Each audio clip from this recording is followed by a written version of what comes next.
jërë ngeen jëf Sénégal duggati na si guutal li nga xamante ne moo di ay nappkat yi nga xamante ne ñoo di si géeju Caaroy géej googu l'observateur xam njëkk l'observateur moo jóge xëy di ko xam ne l'observateur laaj tamit nañu ñoom sax bañ desee si géej gi yàgg na gannaaw sax bañ jógee li nga xamante moo di seen kër demoon napp ji li nga xamante ne mooy toll ak àjjuma ñoom nag ba tey nii kenn mënu leen teg ba laaj tamit ak xam njëkk l'observateur nañ ñoom kay ki nga xamante moo di seen papa sax lañ jot a gis li nga xamante moo di kooram mais ñeen ñëpp gënoon ñoo gis li nga xamante moo di seen néew laaj tamit xam njëkk l'observateur nañu gaaj yi nga xamante sax moom lañu yëgoon moom gaaj yooyu noonu ñu ngi fay teewee ji foofu noonu si li nga xamante moo di Wakaam l'observateur xam njëkk l'observateur nañu loolu kay nekkul c'est la première fois muy am Sénégal ndax boo xoolee at mu nekk li toll ak si téeméeri nappkat daan des si biir géej la tamit ak xam njëkk l'observateur nañu famille lëmmu la kay ki nga xamante moo di papa ji sax moom lañ jot ko mais ki nga xamante moo nekk doomam nekk taawam nekk toll si 35 ak ki nga xamante moo nekk ki nga xamante moo di suugam kenn tegu leen bët la tamit ak xam njëkk l'observateur moo tax ñi nga xamante ñoo association des pêches ñu ngi wax si journal bi Sud Quotidien la tamit ak l'observateur nañu ñi nga xamante ñoo di nguuru Sénégal bañaa ba ñu signé li nga xamante moo di accord pêche ak li nga xamante moo di état européen ba tey ñoom amuñ jàmm ba tey géej gi moom moo tax ñi nga xamante ñoo nappkat yi dañuy jël risque dem ba si biir géej gi fu mu gën a xuutee moo tax li nga xamante moo di guute yëpp dem la bi tamit nee na moo tax ñoom nag ñu ngi sàkku si nga xamante moo di nguur gi ñu signé li nga xamante ne dindi dégg ba yooyu ba mu jeex tàkk ba nga xamante ñoom Sénégal rek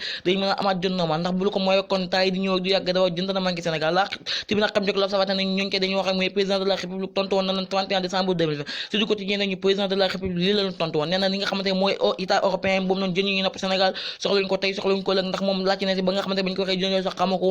woon na sax jën yooyu noonu am na su du quotidien xam njëkk l'observateur nañu kon kay waa pêche bi dañuy wax rek ndax li nga xamante moo di président indi na ab leeral laa tamit nag xam njëkk l'observateur nañ fekkee dañuy wax tamit at bu nekk moom lu toll ak téeméer dañ si ñàkk seen bakkan su du quotidien xam njëkk l'observateur nañ li nga xamante moo nekk coowal Ousmane Sonko ak Adji Sarr gannaaw temps yi sax am na calme ba nga xamante démb laa tamit mu ngi doon dafa ak jàngat bu ndaw bi nga xamante ne tey jii la ko Sud Quotidien yeggali Sud Quotidien xam njëkk l'observateur nañu teel la première fois que li nga xam ne moo di coowal privé ñu siy dégg li nga xamante ne moo di ay télévision di yàq tamit li nga xamante ne moo di groupe de presse télévision ak Futurs Médias bi nga xamante ne ñoom groupe de presse boobu noonu laa leen baax ba ñu doon si li nga xamante ne moo di Walf ak li nga xamante ne moo di Sen TV na dañaa far l'observateur xam njëkk l'observateur nañu coowal privé bi kay dafa lëmbe bu baax a baax Sénégal rawatina li nga xamante ne moo di Afrique ndax kenn bi nii jamono yi nii Sénégal dafa gën a reculer bu baax a baax si wàllum démocratie ndax ins bi ñu ngi toll si li nga xam ne moo di ñaar fukk ak ñeent fukk ak benn si ay place li nga xamante moo di démocratie te Sénégal mu ngi bokkoon si 5 pays yi nga xamante ñoo gën a baax démocratie ab li nga xamante ne moo di Sud Quotidien xam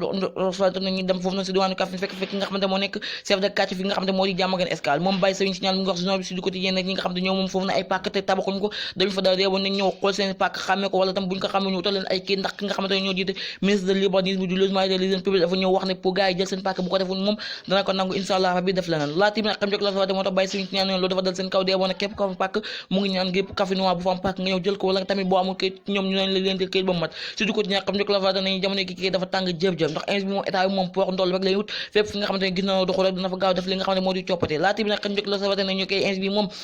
jamono ji Sénégal yëpp yëngu gannaaw sax li nga xamante ne moo di waa Matam ak fi nga xamante moo di waa Pikine xeexoon nañ ñu waa seen diggante biir mais ki nga xamante moo di